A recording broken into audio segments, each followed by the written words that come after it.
Hello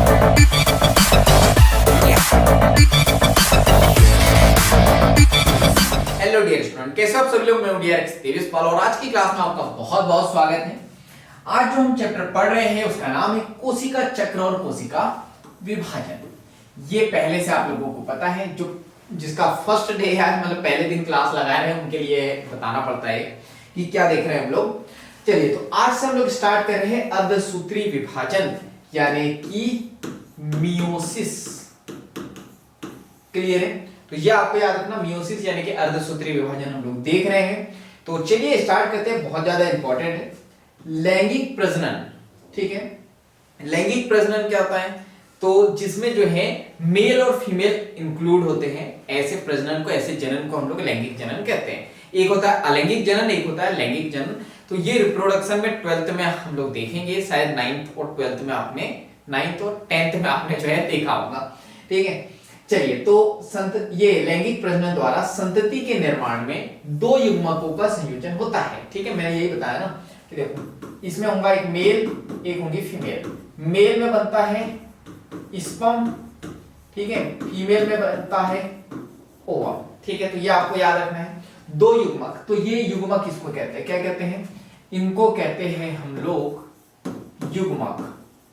सो 1 minute, युग्मक, ठीक है। किसको कह रहे हैं? स्पर्म को और ओवम को। हिंदी में क्या कहते हैं? जो मेल है यानी कि मेल यानी कि नर। तो नर में क्या बनते हैं? नर में बनते हैं शुक्राणु, जिसको इंग्लिश में कहते हैं स्पर्म। इसको कहते हैं अंडाणु। इतनी बात क्लियर होगी? तो जिनमें अगुणित गुणसूत्रों का एक समूह होता है, ठीक है। इसमें क्या होगा? अगुणित। ये याद रखना, हमेशा याद रखना कि युग्मक हमेशा अगुणित ही होते हैं। क्लियर है? तो यहाँ पे युग्मकों का ये युग्मक, सॉरी 1 मिनट, जिनमें अगुणित गुणसूत्रों का एक समूह होता है।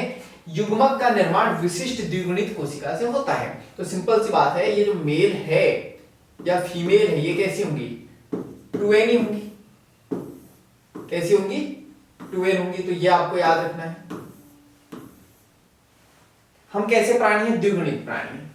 तो यहां विशिष्ट प्रकार का कोशिका विभाजन है, जिसके द्वारा बनने वाली अगुणित संतति कोशिकाओं में गुणसूत्रों की संख्या आधी हो जाती है। इस प्रकार के विभाजन को अर्धगुणसूत्री विभाजन कहते हैं, ठीक है। कैसे?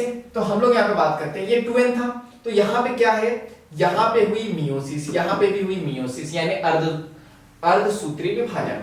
तो यहाँ पे 2n था, तो 2n से क्या हो गया? n, यानी हमारे इसमें गुणसूत्र कितने होते हैं? 46। तो स्पर्म में कितने होंगे? 23। इसमें कितने होंगे? 23। वही बात बताइए। इस प्रकार के विभाजन को अर्धसूत्री विभाजन कहते हैं। लैंगिक जनन करने वाले जीवधारियों के जीवन चक्र में अर्धसूत्री विभाजन द्वारा अगुणित अवस्था उत्पन्न होती है एवं निषेचन द्वारा द्विगुणित अवस्था पुनः स्थापित होती है। अब निषेचन किसे कहते हैं? तो जब यहाँ पे स्पर्म और ओवम आपस में मिल जाएंगे तो इसको कहेंगे निषेचन। अब क्या बन जाएगा? यहां पे बन जाएगा युग्मनज, युग्मनज, जिसको हम लोग कहते हैं जाइगोट। तो ये याद रखना। अब क्या बनेगा? गैमेट से बन जाएगा जाइगोट और ये हो जाएगा 2n। क्लियर है? क्योंकि स्पर्म क्या था? n, ओवम क्या था? n, दोनों n आपस में मिलकर क्या बनाएंगे? जाइगोट, और ये बन जाएगा 2n। क्लियर है? तो ये याद रखना, अगुणित अवस्था उत्पन्न होती है एवं निषेचन द्वारा ये क्या हो जाते हैं? द्विगुणित अवस्था में पुनः स्थापित हो जाते हैं। पादप एवं प्राणियों में युग्मक जनन के दौरान अर्धसूत्री विभाजन होता है, जो मैं बता चुका हूं। देखो, ये युग्मक का निर्माण हो रहा है, तो क्या हुआ है? अर्धसूत्री विभाजन हुआ है, जिसके परिणाम स्वरूप अगुणित युग्मक उत्पन्न होते हैं। ये देखो, अगुणित युग्मक है। अर्धगुणसूत्री विभाजन की मुख्य विशेषताएं निम्नलिखित हैं। तो क्या क्या विशेषताएं हैं, इसको हम लोग देख लेते हैं। उससे पहले आप इसका स्क्रीनशॉट ले लो कि बेसिक नॉलेज आपको हो जाए कि युग्मक किसे कहते हैं, जाइगोट किसे कहते हैं, निषेचन किसे कहते हैं और लैंगिक जनन किसे कहते हैं। क्लियर है? चलो, हिचकी आई यानी मुझे जो है आपकी याद आ रही होंगे, समझ जाना। चलिए, तो इसके बाद हम लोग नेक्स्ट देखते हैं। सो 1 मिनट, यहां से देखते हैं तो क्या क्या विशेषताएं हो सकती है अर्धसूत्री विभाजन की, तो वो हम लोग देखेंगे। तो अर्धसूत्री विभाजन के दौरान केंद्रक व कोशिका विभाजन के दो अनुक्रमिक चक्र संपन्न होते हैं। ठीक है, तो यहां पे हम लोग बात चलकर ये देख लेते हैं, जिसे अर्धसूत्री फर्स्ट और अर्धसूत्री सेकंड हम लोग कहते हैं। इस विभाजन में डीएनए प्रतिकृति का सिर्फ एक चक्र पूर्ण होता है। Very deep. देखो, एक कोशिका से कितनी कोशिका बनती है?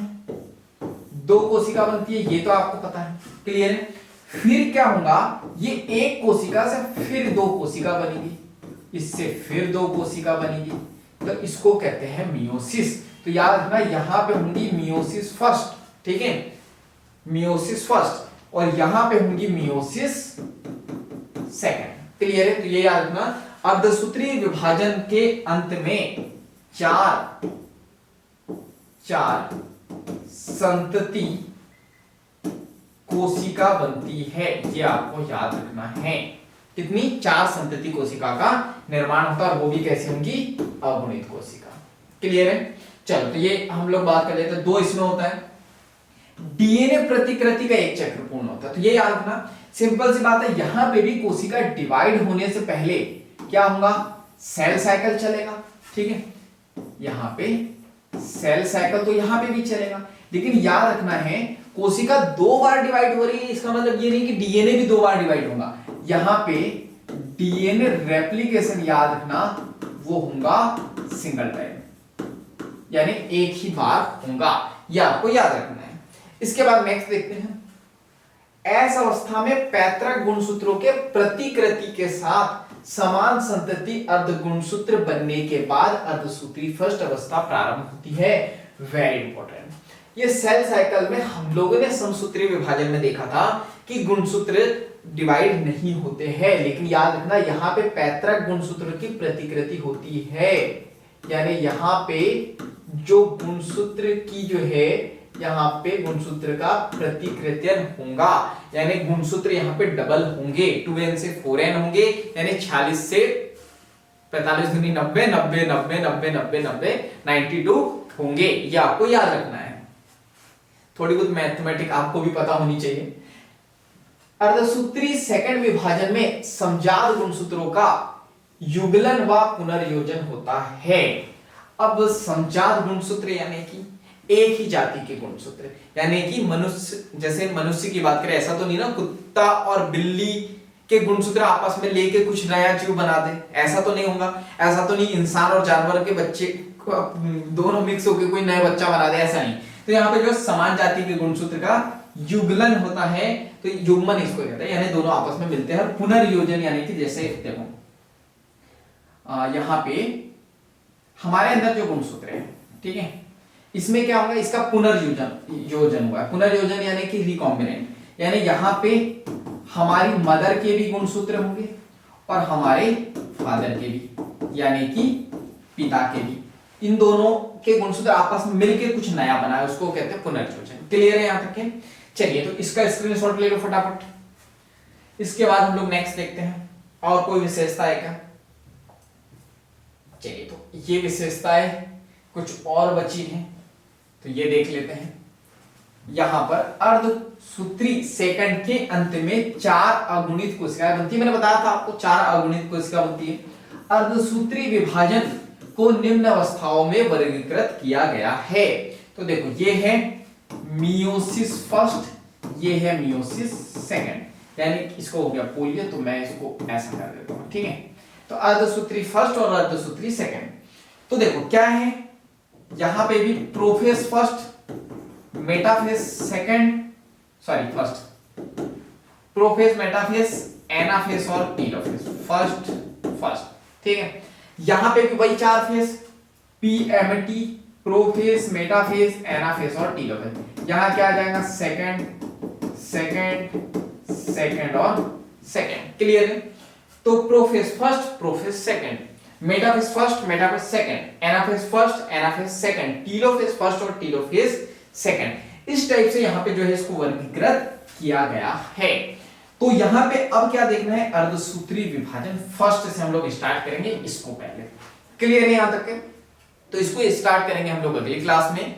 तो अभी तक आपने चैनल को सब्सक्राइब नहीं किया तो जल्दी से सब्सक्राइब कर देना है, बेल आइकन को दबा देना है ताकि ऐसे वैल्यूएबल वीडियो की नोटिफिकेशन टाइम टू टाइम आपको मिलते रहे और कोई भी वीडियो आपसे मिस ना हो। और इस वीडियो को ज्यादा से ज्यादा शेयर कर देना है, क्योंकि जब हम दूसरों की हेल्प करते हैं तो ये नेचर हमारी हेल्प करता है। बाकी हम लोग मिलेंगे नेक्स्ट वीडियो में इस तरह हंसते हुए, मुस्कुराते हुए, लाइफ में आगे बढ़ते हुए, कुछ नया नया सीखते हुए। जब तक के लिए thank you so much, bye bye and go for success.